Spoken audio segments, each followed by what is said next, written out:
Hear me? I can hear you. All right, how's it going, man? Good. Well, how are you? Pretty good. Hey, I guess I wanted to start off just by kind of trying to get your get an update on the quarterback situation. 2 days out from the opener, do you guys feel settled at that spot? Do you feel like you know where you're going? Really excited about kind of how it's all been going really well. They've all developed. They've all done a great job of competing in there. We can't say, I guess, right now, probably what is going to, what will happen, because we're going to be a game time decision, I think, with that. But best analogy I can give you, I guess, when I was growing up, we opened our presents on Christmas Day. How does that sound? But we're excited about all those guys. I mean, and I mean that sincerely. You go into that process and you spend a lot of time trying to be really objective about your evaluations. You try to be objective about what the rest of the season is going to look like. Be objective about, how will that person make the other players on the offense better, and that's what's going into those decisions. Yeah. Does that give you any pause as an OC, just that you guys kind of have this prolonged competition headed into a season, a little less certainty at that spot? Well, no, it doesn't, because I feel really comfortable about what all those guys bring to the table. And I think one of the things that they do all really well is they all have a really good high level of athleticism for the position, and so when you have that, that you have, depth at that position to do it. They're all learning and they're all growing that way. But it doesn't cause me any kind of pause or concern with it. Been through these things before. And if you make a hasty decision, right, that'll backfire on you as well. So I feel real confident. I'll say this: any of the guys that are in the race, I feel really confident about going out there and executing the game plan. Just given kind of the oddness of this offseason as far as the timing, and you guys having to kind of cram, a spring into a camp kind of, how prepared do you feel like you are week one compared to where you typically would be heading into an opener? Well, I feel good. I'm excited about how we'll be able to execute, but you're talking about, an entire semester worth of work and activity that you could have with a team that you don't have. So obviously there's gonna be some things, that we don't get any reps on. I thought they've done a fantastic job throughout the summer and fall camp of kind of ingesting all the things that we've been installing with them. I know I was asked before in one of the other press conferences about, how do you alter what you do? And you make some decisions about, hey, you know what, we can wait till the bye week to install this, or we're not going to need this the first 3 or 4 games. And so you kind of can pick and choose in what you decide to install with the guys, but fundamentally, you got to boil down and say, hey, here's what we need to win games. Okay, here's what we need to do to win this game. Here's what we got to do to win the next one. And you start to work ahead a lot with, doing the summer game planning and that sort of stuff. So, yeah. And then one last thing for me real quick, based on the scouting and prep for the South Dakota game, what do you want to see from the offense? What do you think they'll need to do to be successful? Well, it starts with, and you've heard me say this before, guys, so forgive me for sounding like a broken record, but it starts with not beating ourselves. Okay, we can't turn the ball over. We can't have negative runs. We can't have penalties. When those things do occur in a game, we have to be able to respond accordingly and overcome them. But we cannot get into a situation where we're beating ourselves and giving them the game. So that's what I want to see. I want to see some good football that way.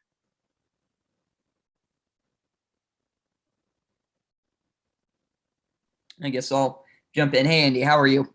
I'm good. Very well. Thanks for asking. For sure. Hey, first, football questions, but also I wanted to ask you about the Christmas comparison. Do you have a favorite Christmas present you've ever received? Oh man, I don't know if I'm ready to answer that question. Golly, that's a oof. I guess probably like a lot of people in their 40s.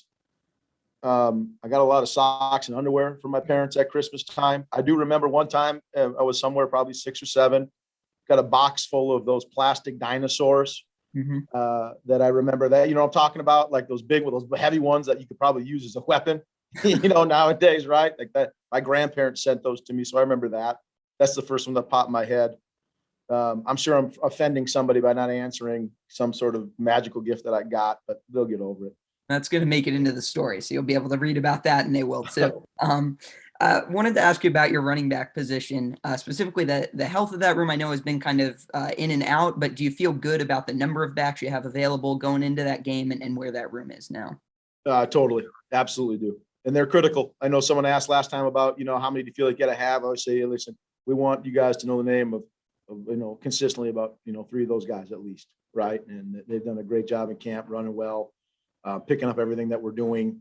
We're impressed with that room, very much so. For a guy like Amari, who I think came to Kansas with high expectations, but maybe late in the year exceeded or showed a lot of what he can do, where do you think his progress has been going into this season as compared to maybe where he ended last year?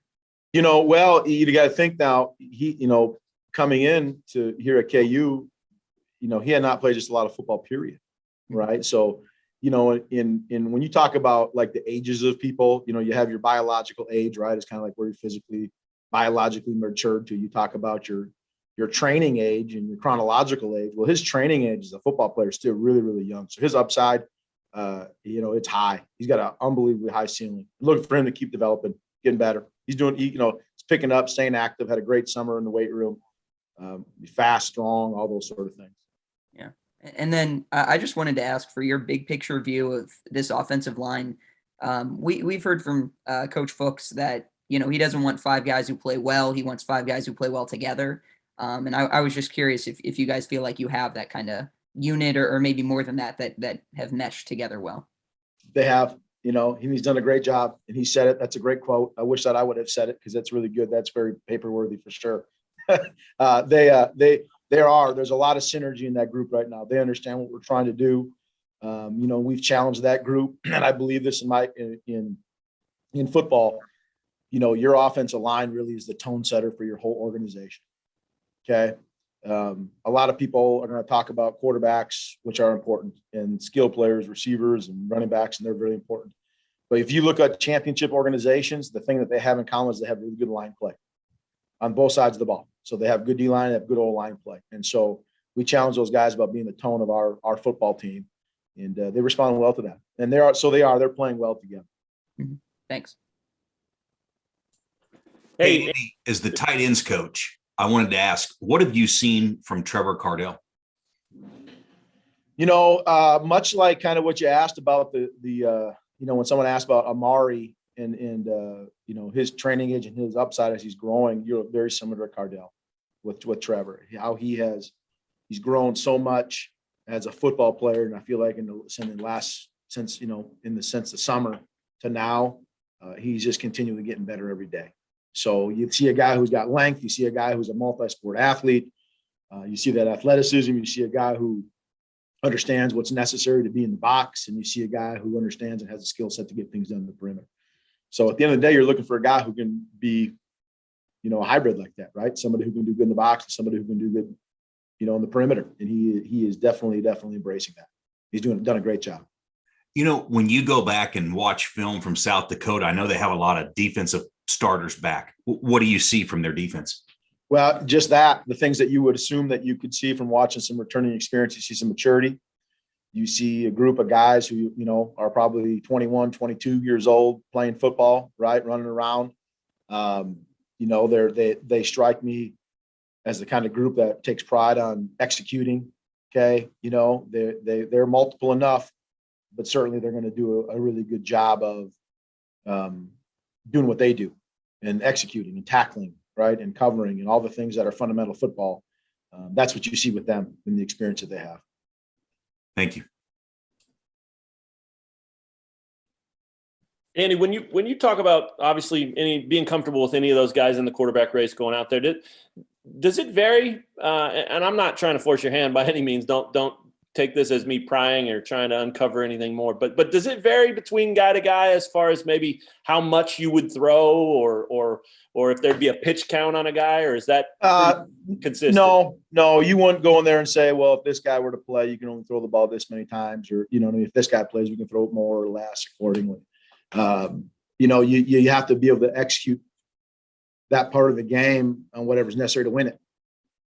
I think at the end of the day, Matt, that good football teams have balance to them, right? Sure. And so, especially when you want to start playing at the championship level, someone's going to take away your run game or it's going to take away your throw game if that's what you really are awesome at. So you have to be able to have balance as it applies to, the strength of your offense, and all those guys afford us that opportunity. Okay, great. Appreciate that. So, Matt, you do strike me as the kind of guy who probably gets in there on Christmas Eve, right? You kind of start tearing off a little bit of those edges and corners, right? Just one. There's always been the rule. One Christmas Eve. So you have to decide, do you want to go for that big one or do you just take a little one? And, there's some strategy in our game too. So yeah, no doubt. Thanks, Andy. No, thank you. Any other questions? Yeah, I guess I'll hop in here, Andy. I'm just curious. I know you've talked throughout camp and others have about how much you all been able to actually install considering the limited amount of practice time. I'm just curious if you look back on what you thought you could get in, right before fall camp started to now, did you meet what you wanted to put in? Are you still not there yet? Are you past it? Just where are you in terms of that? Probably like a lot of offensive coordinators, you probably always sit there and say to yourself, boy, you want to do more, right? I think through the years, I've learned to probably be a little bit more disciplined about making sure you put in the right amount, right? Being better at, like we said, consistently good versus occasionally great before, being better at a few things, being really good at a few things as opposed to being average at a bunch. I feel like we're on schedule, right? That's the best way I would answer that question. I don't think we under-installed. I don't think we've over-installed. I think we're right where we need to be, and as you go through things, you have a plan, right, in terms of how much and based off of personnel and what you see in the summer. And any installation menu is a living document, as I would say. So it flux throughout camp based off of what you saw, but we're on schedule. I feel really good about it.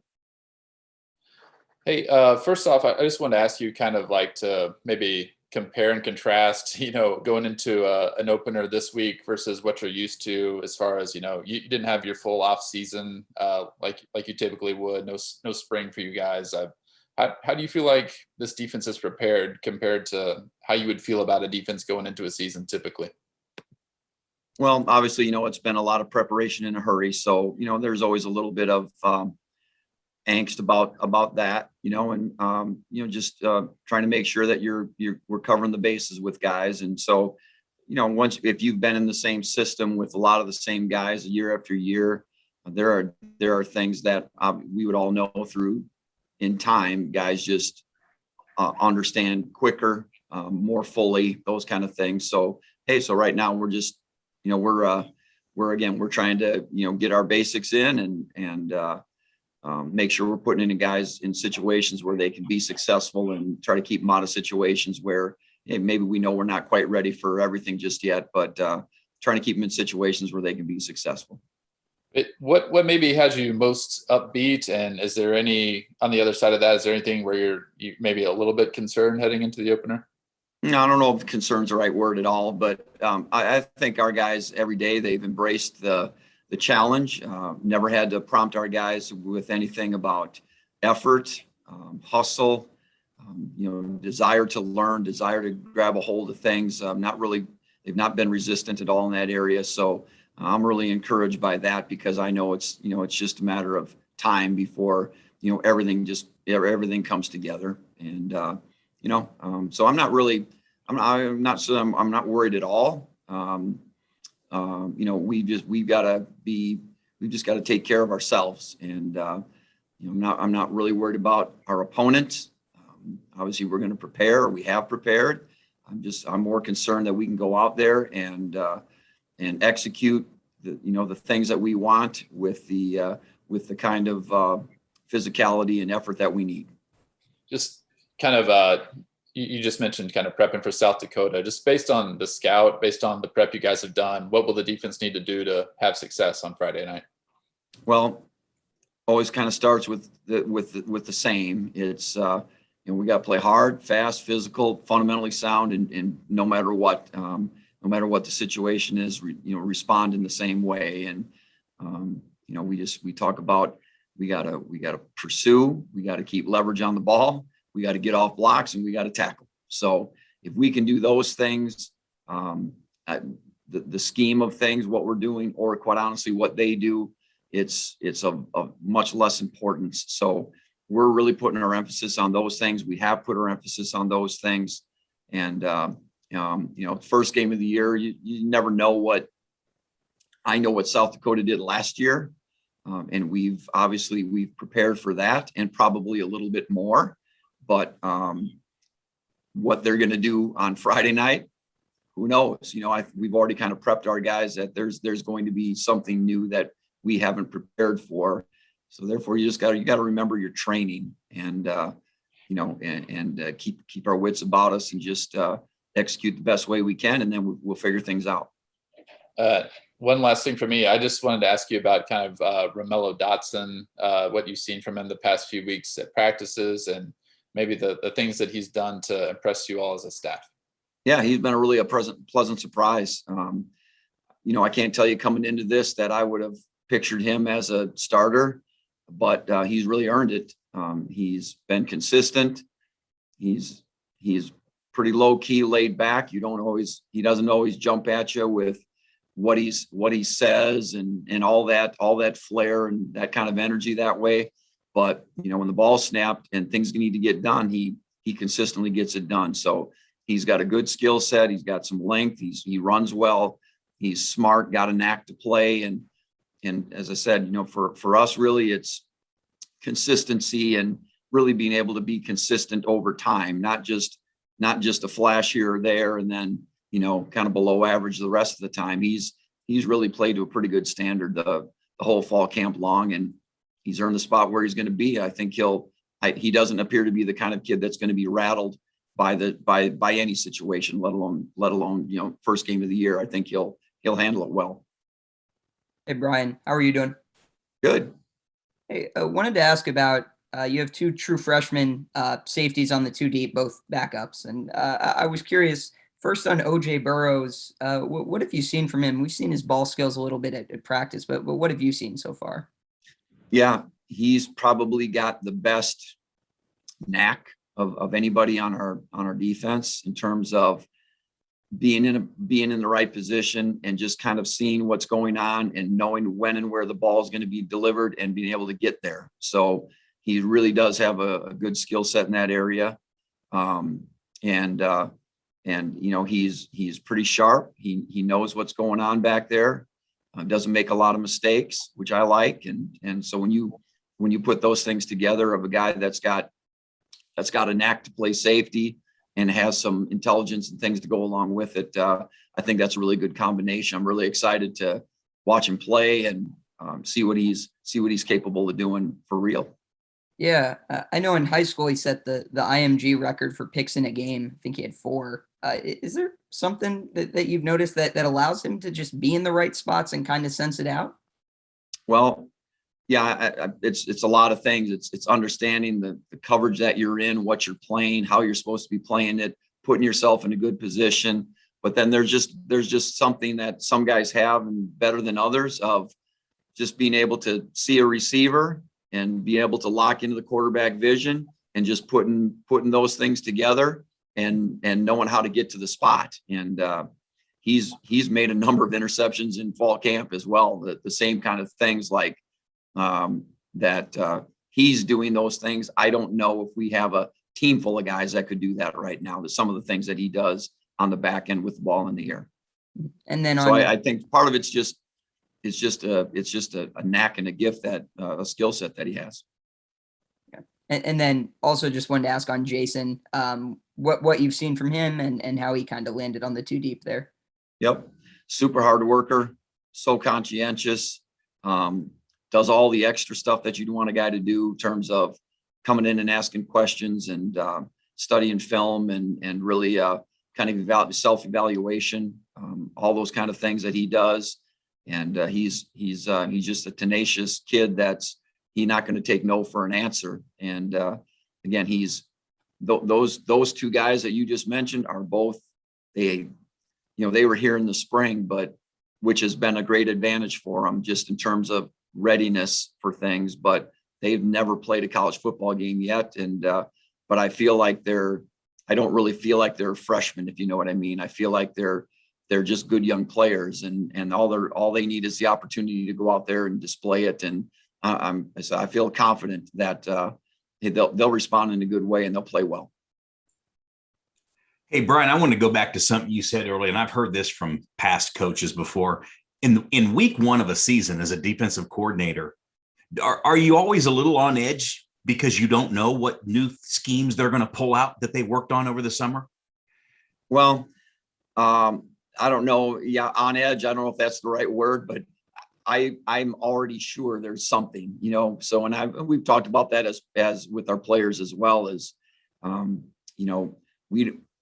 there will be something. We just don't control all those things. So there's really no sense worrying about it. It's, hey, we have a defense that we play.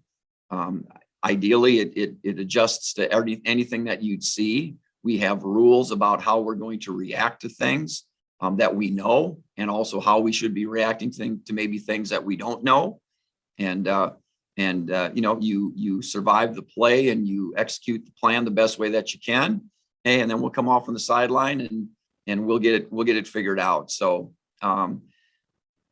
again, and I would just say this, and it's easy to say, but it's really true. It's really not about anything that they're going to do. South Dakota is going to do. We just need to really be concerned about ourselves and ensure that we're doing the things that we need to do to be successful, not just Friday night, but really every day. And if we can do those things, the game's going to take care of itself. So we've just tried to prep our guys for, that expect the unexpected, and we'll get it figured out. And then their quarterback kind of came on last year a little bit and had a nice year. What have you seen from him on film? Yeah, I think he can really make some of good throws. He can make all the throws. I think he's capable of making a lot of different types of throws, and both underneath and down the field. He's been successful at various times. So I'm sure, again, with a year more of a spring and a year of experience, he's only going to get better. So and so those are, I think they probably feel pretty good about him. And I know I think their offense is kind of set up right now, at least, where I don't think they're going to ask him to run the offense. And I think it's set up where he's going to get a lot of, easier type of throws and gain confidence. And then they're going to take their shots down the field, and he's capable of making those throws. We better play good defense against him.